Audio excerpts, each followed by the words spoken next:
itu adalah sistem pembiayaan atau keuangan peer-to-peer yang cukup baru, yang masih baru ya. Jadi peer-to-peer itu sama seperti WhatsApp. Jadi kalau Anda pengen membaca chat gitu ya antara dua orang, antara Anda dengan teman Anda gitu, maka itu butuh kunci peer-to-peer-nya gitu. Jadi hanya dua orang itulah yang bisa membuka dan membaca chat itu. Kalau dihapus, ya dua device itu akan diberi notifikasi. Jadi orang orang lain tidak bisa menghapus chat itu peer-to-peer gitu ya. Jadi tidak ada, jadi maksud peer-to-peer itu adalah tidak ada perantaranya di tengah-tengah gitu. Jadi dua orang saling berkomunikasi secara langsung gitu. Nah kalau misalkan kita lihat WhatsApp, saya komunikasi misalkan dengan salah satu mahasiswa, ya berarti itu peer-to-peer gitu. Tapi kalau kita lihat saya misalkan ingin mentransfer uang ke orang tua saya lewat bank Mandiri gitu misalkan, maka itu tidak peer to peer. Kenapa tidak disebut peer to peer? Karena ada perantara bank Mandirinya gitu ya. Jadi ini adalah teknologi sistem finansial peer to peer. Peer to peer artinya transaksi langsung terjadi antara dua orang itu. Jadi tidak ada bank ya di tengah-tengahnya gitu yang terlibat gitu. Yang menggunakan tentu saja prinsipnya adalah prinsip blockchain atau cryptocurrency, sehingga baik itu orang gitu ya, bisnis ataupun entitas ya yang bertransaksi di situ secara langsung antara dua objek itu gitu. Jadi antara orang dengan orang lain, bisnis dengan bisnis lain gitu ya, entitas dengan entitas lain, sehingga bisa dijamin reliability-nya gitu tanpa tanpa ada pihak ketiga, sehingga proses transaksi bisa berjalan lebih efisien sebetulnya. Jadi prinsip kunci di balik DeFi itu adalah kita tentu saja sesuai definisinya tadi, kita mencoba menghilangkan pihak ketiga seperti bank pada sistem transaksi finansial ini gitu ya, sehingga kita bisa mengurangi biaya dan waktu transaksi kita. Jadi decentralized finance atau DeFi itu adalah kata kuncinya dia emerging peer-to-peer system gitu ya. Jadi yang mencoba menghilangkan pihak ketiga, jadi langsung antara dua pihak yang terlibat pada transaksi itu. DeFi sendiri itu terdiri dari cryptocurrency, ada cryptocurrency-nya, ada blockchain teknologinya tentu saja, dan software yang membantu dua orang peer-to-peer ini atau tiga orang yang terlibat di situ yang bertransaksi antara satu dengan lainnya. Dan yang terakhir itu adalah uh, DeFi ini ya namanya yang terlibat antara dua orang gitu ya, terlibat tiga orang, jadi tidak tersebar pada desentralisasi yang terlibat pada jaringan itu semua ya, sehingga kemungkinan di retasnya itu juga lebih tinggi dibanding blockchain yang melibatkan seluruh konsensus gitu. Jadi menggunakan peer-to-peer financial network ya, jadi DeFi ini tentu saja menggunakan security protocol, connectivity, software, dan teknologi-teknologi hardware terbaru gitu ya. Jadi kita mencoba menghilangkan pihak-pihak yang terlibat di tengah-tengah antara transaksi kita dengan orang lain, antara perusahaan kita dengan perusahaan lain dan seterusnya gitu ya.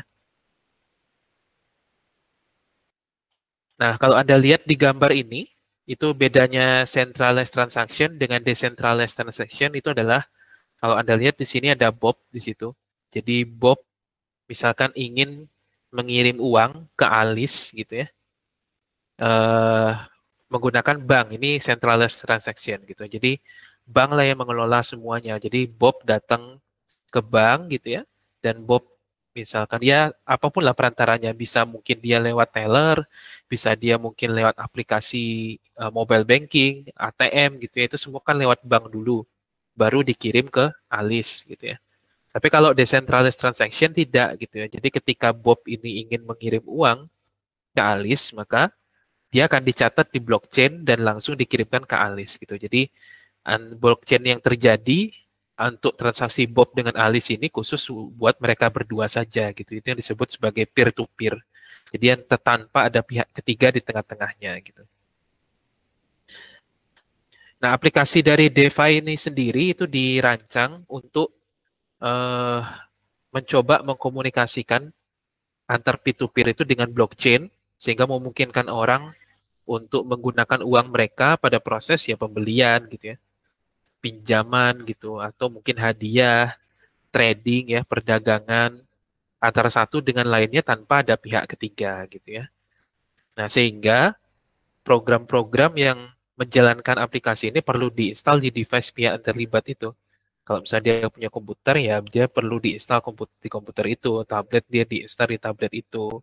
Smartphone, ya berarti dia diinstal smartphone di situ gitu ya.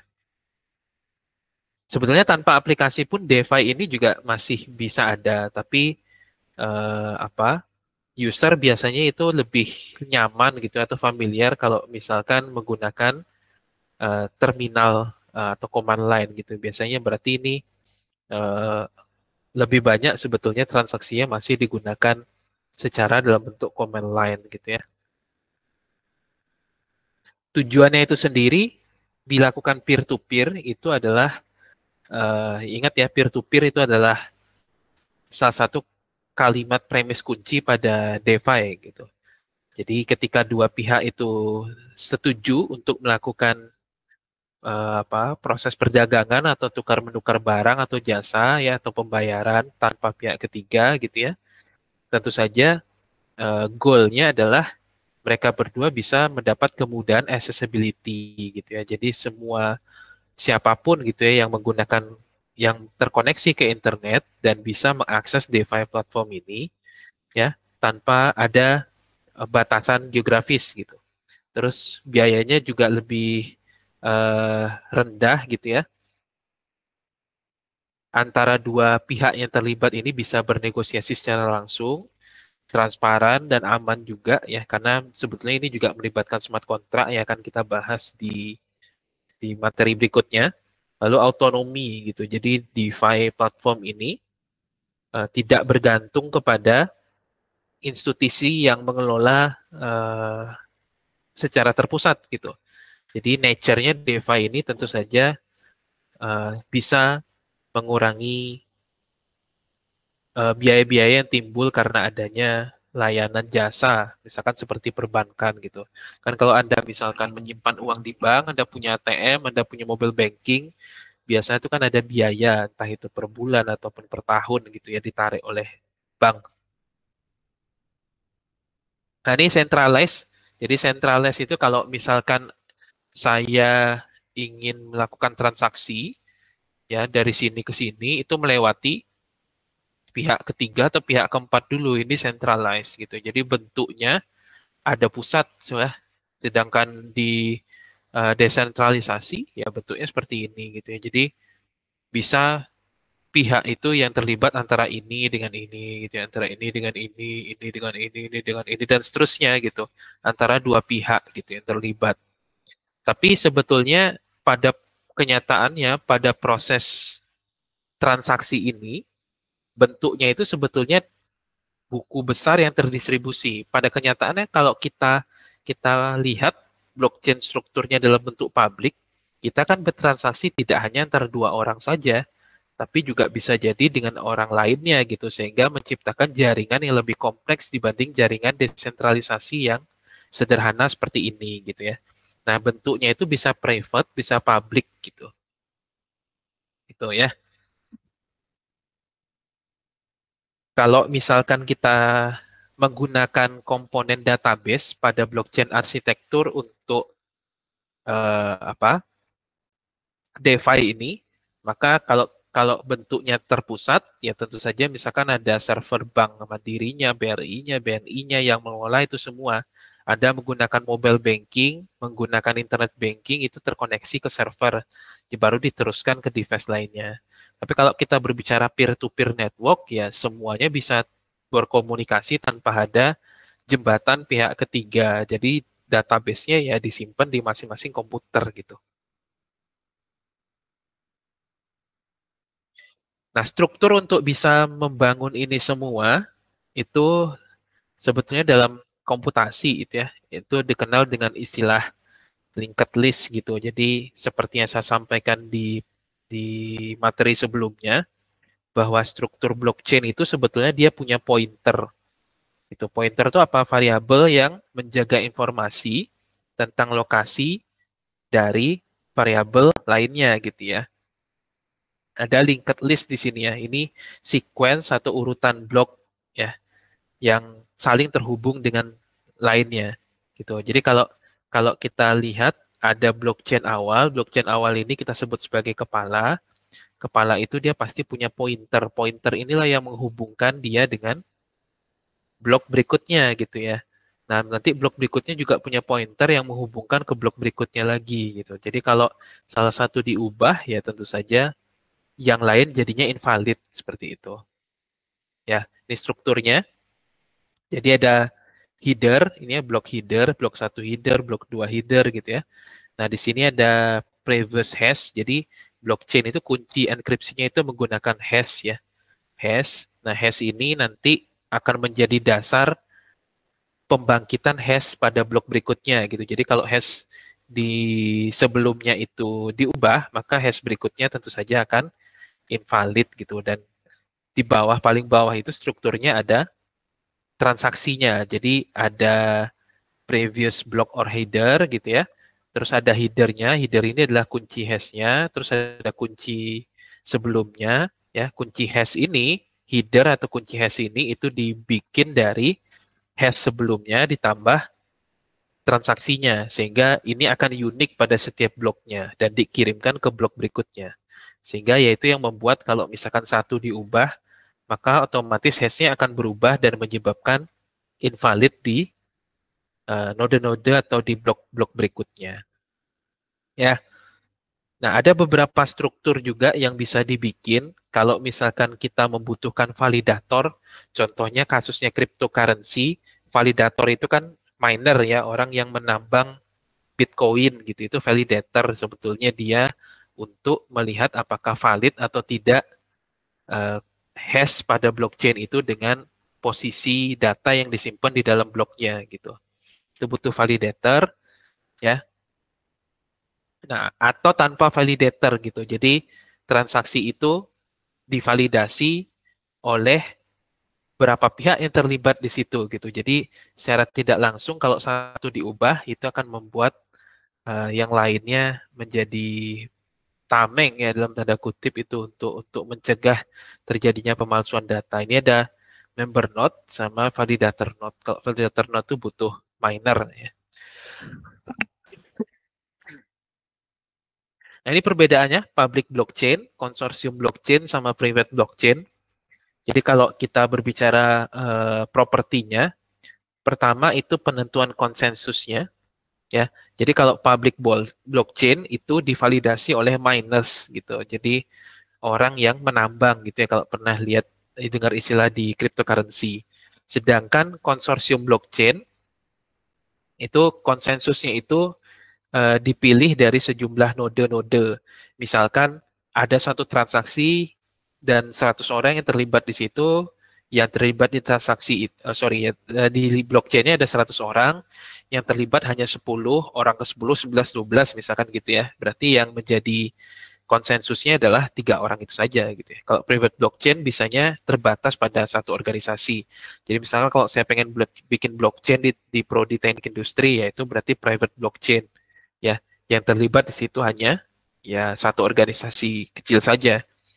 Lalu perizinan membaca datanya, kalau public blockchain itu bisa dibaca secara bebas, makanya semua cryptocurrency itu semua orang bisa menjadi miners di situ ya. Kalau konsorsium itu bisa dibuka bebas atau terbatas, sedangkan private blockchain juga bisa terbuka atau terbatas. Ya. Lalu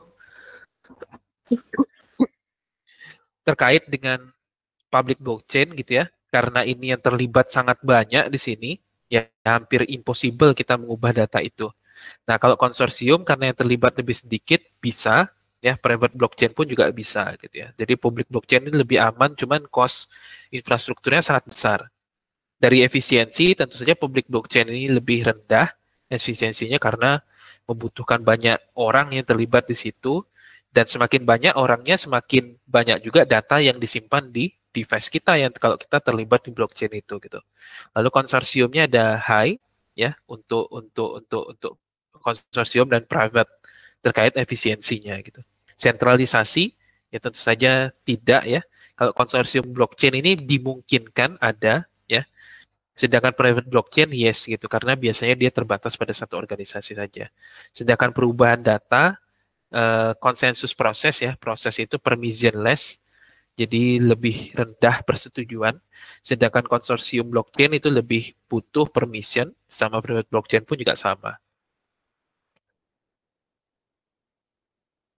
Berikutnya, ada beberapa struktur lain yang pada buku besar blockchain itu perlu Anda pahami. Pertama, tentu saja dia ada node, ya, itu didefinisikan sebagai user atau komputer yang terlibat pada arsitektur blockchain-nya. Ada transaksi yang membangun masing-masing blok pada blockchain sistem itu. Bloknya tentu saja ya, struktur datanya. Ada chain, chain itu dihubungkan dengan hash ya, kode hash atau enkripsi hash. Ada miners yang terlibat di situ dan konsensusnya.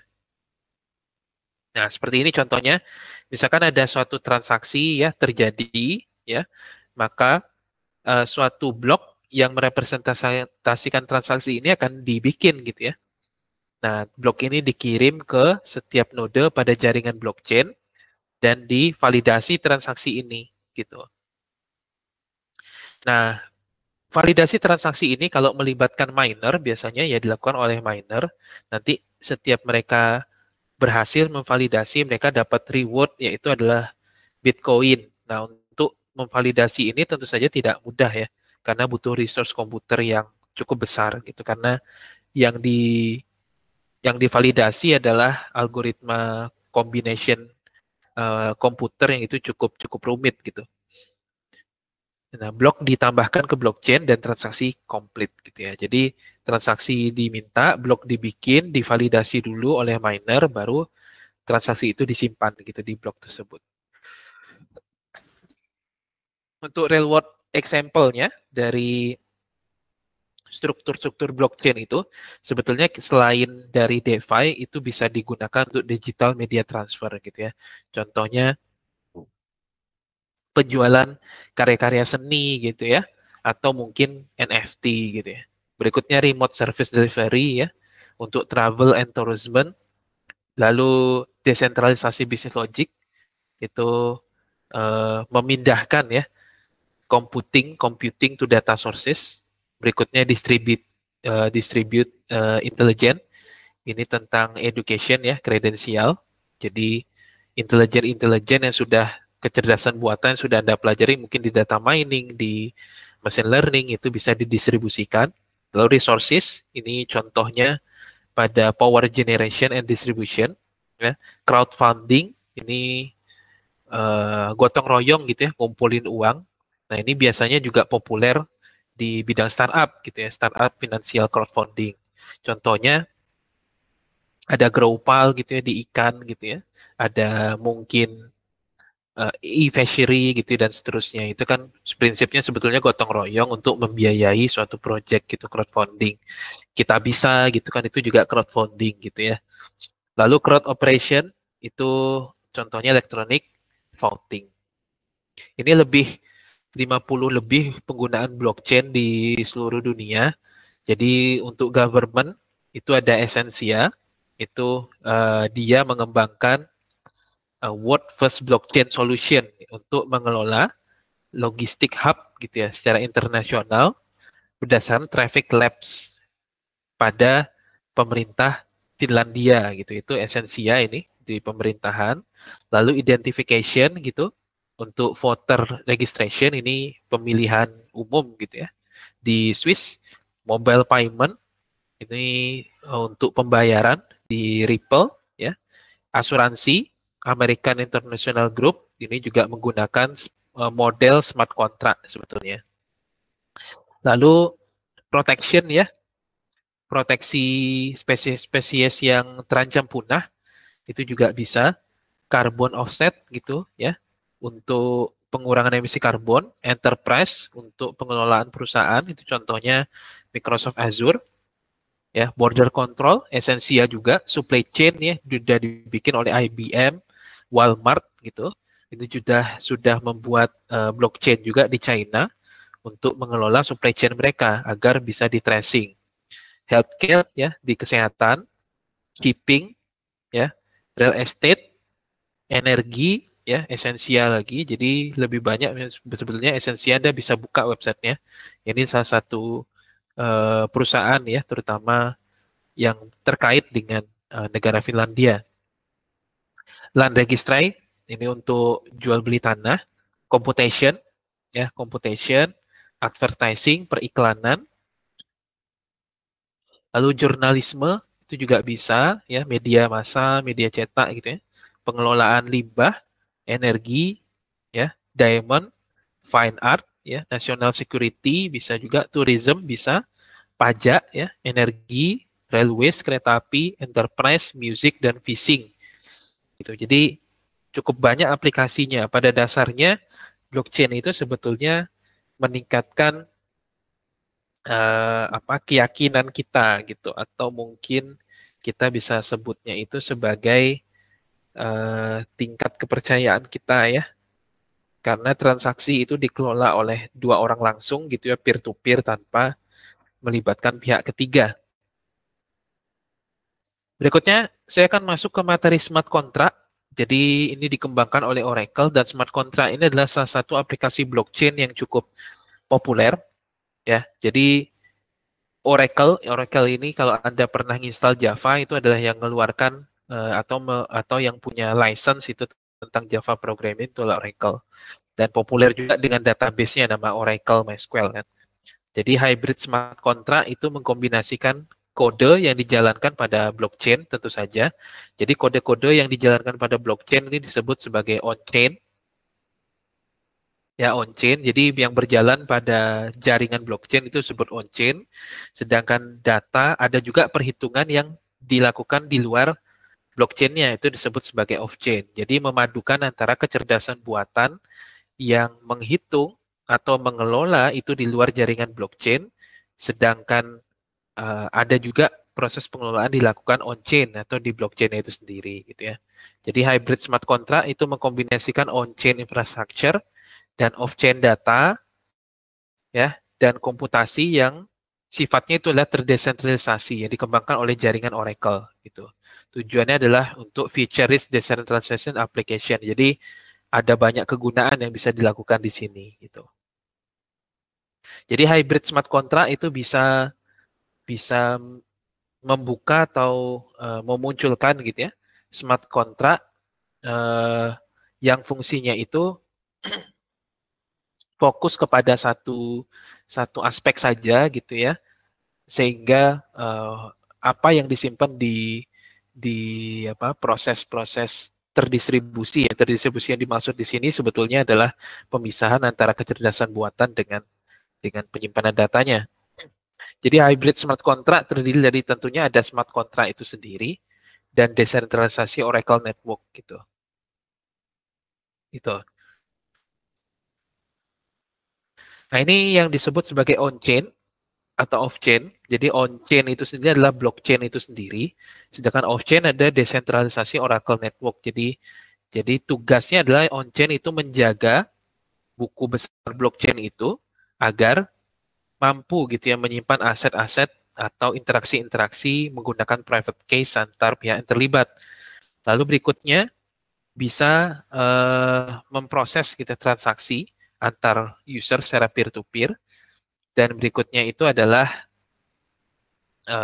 secure gitu ya, fungsional dari off-chain. Sedangkan off-chain itu sendiri adalah tugasnya fetching ya, ngambil data, validasi, mengamankan, deliver gitu ya, berdasarkan API. Jadi Anda bayangkan semua data itu disimpan pada jaringan blockchain. Lalu kalau kita pengen ngambil data itu dan mencoba menghitung atau melihat apa yang terjadi pada transaksi kita, itu ditarik dulu datanya menggunakan API, dan nanti sebelum dituliskan ke smart contract itu bisa dilakukan proses kecerdasan buatan dulu, hitung-hitungan seperti data mining dan lain sebagainya gitu ya. Dan sehingga ini ada dua layer gitu. Contohnya di sini off-chain ya. Jadi semua perhitungan-perhitungan itu dilakukan secara desentralisasi gitu ya, sesuai kebutuhannya. Jadi blockchain hanya sekedar nyimpan data saja, ditarik gitu baru dihitung gitu. Nah, sedangkan on-chain-nya itu adalah smart contract yang menyimpan transaksi-transaksi yang terjadi pada setiap konsorsium atau orang yang terlibat di situ gitu ya. Nah, ini contohnya. Jadi sudah cukup banyak juga yang terlibat di sini gitu ya. Ada beberapa perusahaan yang main di off-chain computation dan di on-chain-nya gitu ya, yang dikembangkan oleh Oracle ini gitu. Jadi off-chain itu fokus kepada komputasi, termasuk DeFi itu juga gitu ya. Dan nanti di blockchain-nya itu eh, fokus kepada penyimpanan datanya. Ya, ini ada beberapa video gitu ya yang bisa Anda lihat.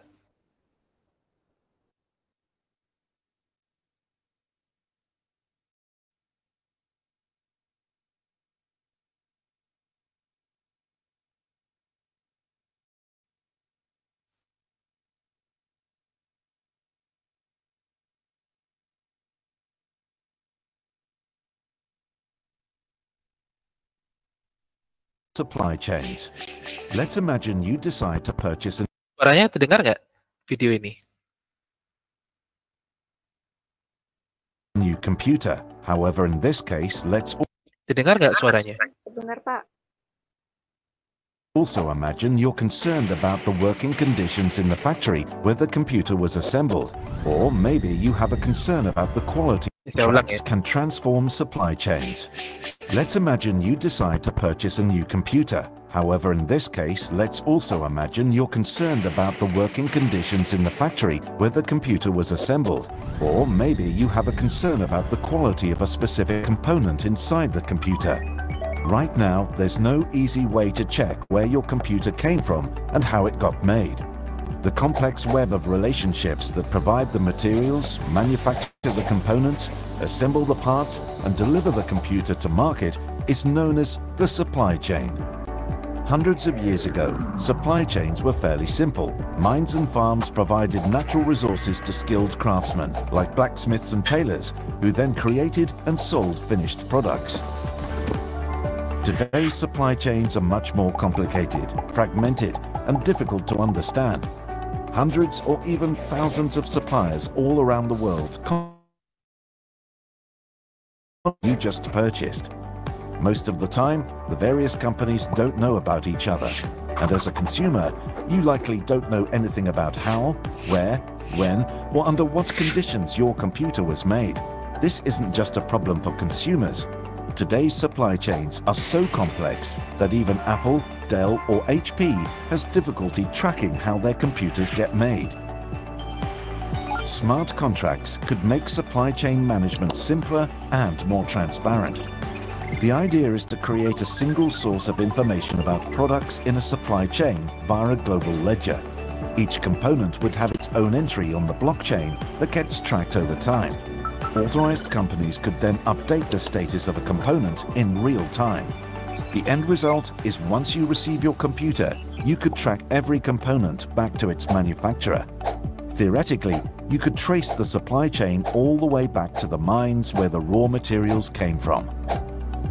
Companies can also use the blockchain supply chain as a single source of truth for their products. They can manage and monitor risks within the supply chain, ensure quality of delivered parts, and track delivery status of orders. Additionally, companies can use smart contracts to manage and pay.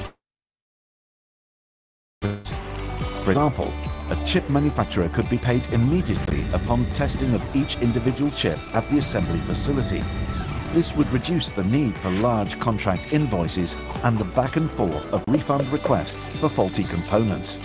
Those same smart contracts could assist with shipping and logistics, tracking valuable products as they travel around the world. Using blockchain, companies can finally have a complete picture of their products at every stage in the supply chain, bringing transparency to the production process while reducing the cost of manufactured goods.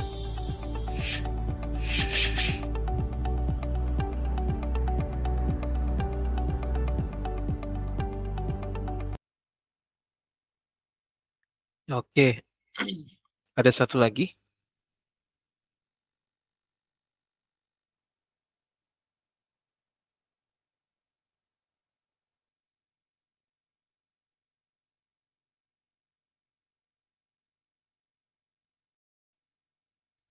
Ini di kasus di pertanian ya. A typical agricultural supply chain involves complex interconnected processes between various stakeholders such as the producer, inspection and insurance companies, logistics and shipping agencies, banks, manufacturer and importer before it reaches a consumer sitting in another corner of the globe. However, in this long process, there are quite a few challenges.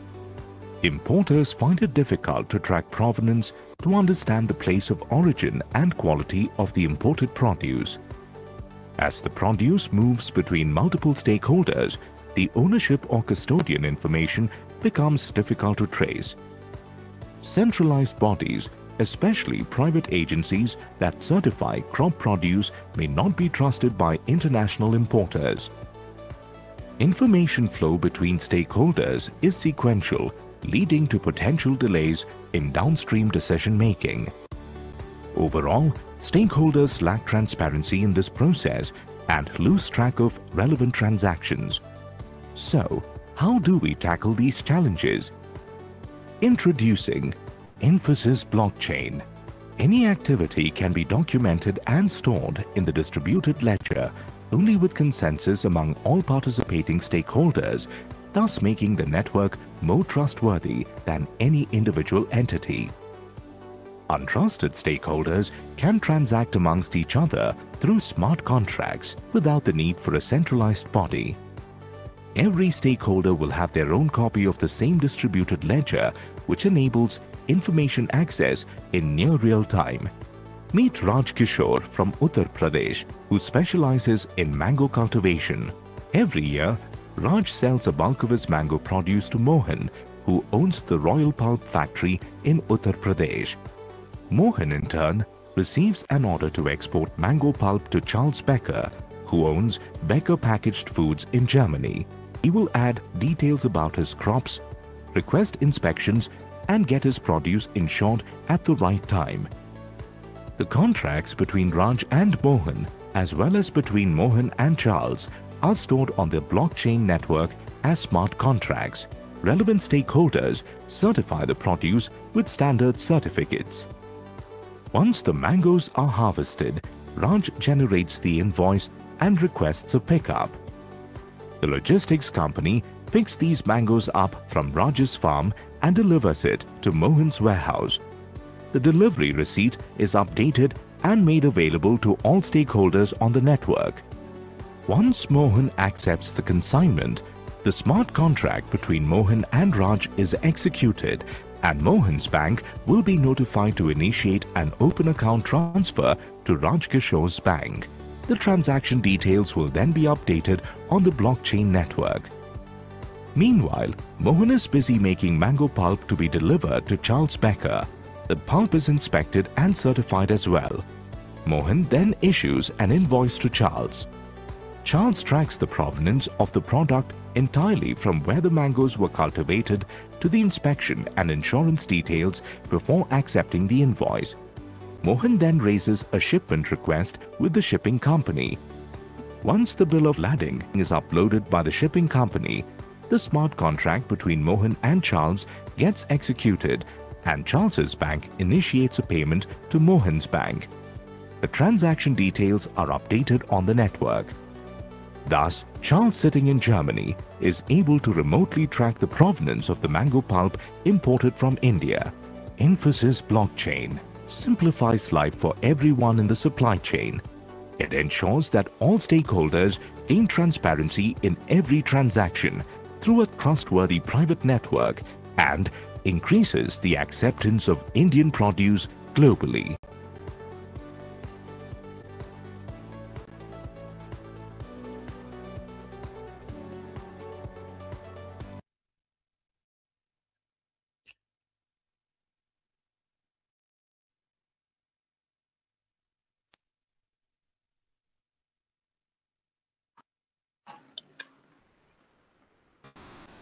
Hello everyone, I'm Rakhi Tanwar, Lead Analyst in Agriculture and Food Vertical at BIS Research.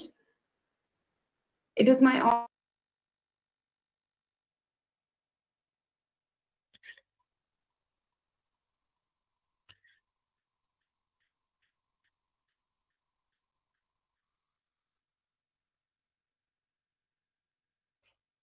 Baik, itu tadi beberapa kasus ya. Jadi blockchain sebetulnya cukup populer di bidang bidang supply chain.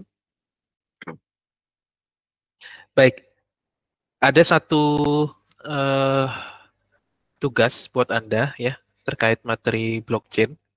Jadi kalau Anda lihat di apa namanya di Google Classroom itu ada satu tugas. Jadi saya minta Anda cari satu satu contoh kasus blockchain. Bisa dari internet atau dari video YouTube, terserah gitu ya, cukup banyak kasusnya. Lalu bikinlah satu slide yang memuat. Jadi bikinnya satu slide aja gitu. Jadi satu slide itu maksudnya ya satu slide ini aja gitu. Nah, slide ini, satu slide ini gitu ya. Gitu. Jadi satu slide ini. Jadi bukan satu slide isinya banyak apa satu file PPT isinya banyak slide gitu bukan. Jadi satu slide aja. Lalu gambarkan sekreatif mungkin struktur dari blockchain yang Anda kaji itu. Atau alternatif kedua bisa juga. Misal Anda punya ide nih. Anda punya ide. Kayaknya kalau saya bikin blockchain di kasus kasus misalkan pengiriman sayur mayur di Lampung, oke deh Pak. Nah, silakan aja gitu kalau Anda punya ide seperti itu. Jadi tidak mesti langsung lihat di yang sudah ada di YouTube, tapi kalau Anda punya ide juga silakan. Nanti gambarkan saja ya. Cara gambarnya itu sebetulnya cukup mudah. Jadi misalkan ada gambar satu slide gitu ya. Ada gambar satu slide. Nah, jadi nanti cari aja icon-icon kan banyak tuh di internet tuh. Ya, misalkan icon, misalkan Anda bikin di bidang agriculture gitu ya. Agriculture atau pertanian. Nah, gitu. Ambil aja nih apa gambar-gambar PNG seperti ini.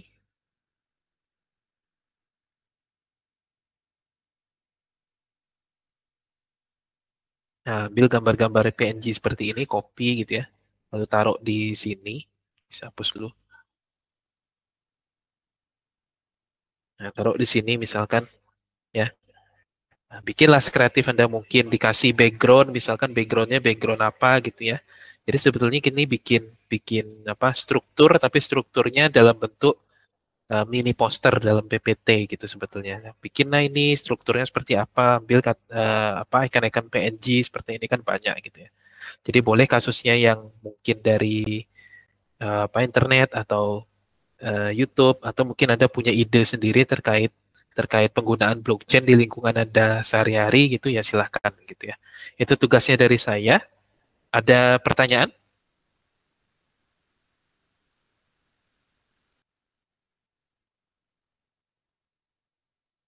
Oke, baik. Kalau tidak ada pertanyaan, saya pikir ini sudah cukup jelas ya terkait tugasnya. Kita sisa satu pertemuan lagi sebetulnya untuk materi preskriptif analitik terakhir. Bisa nggak Jumat besok mungkin ya jam 1 atau jam 2 gitu? Kita mungkin sejam penyampaian materi dari saya terkait preskriptif analitik akhir. Bisa nggak jam 2 lah gitu ya, jam 2 lah. Kalau jam 1 kan mepet banget sama Jumatan ya. Jam 2 gitu bisa?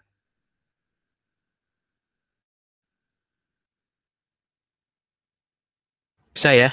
Kalau nggak ada yang komplain Izin berarti Pak, bisa kalau ya? sore bagaimana ya Pak? Kenapa?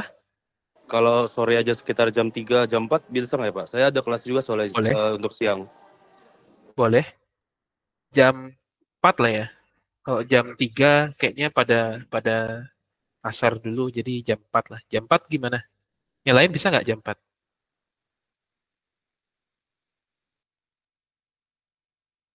Oke, kalau no respon berarti saya asumsikan bisa ya. Saya asumsikan bisa. Berarti besok jam 4 kita sekali pertemuan lagi. Untuk data analitik, tidak ada ujian tatap muka ya, atau ujian klasikal gitu ya, seperti ujian biasa, tapi bentuknya adalah take home test gitu, seperti UTS kemarin. Ya, untuk data analitik, ya. Baik, kalau ada yang mau ditanya lagi sebelum saya tutup kelasnya?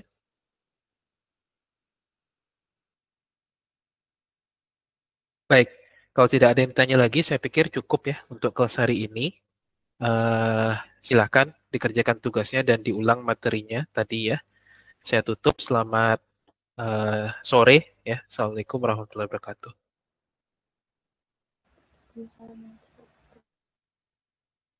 Terima kasih Pak.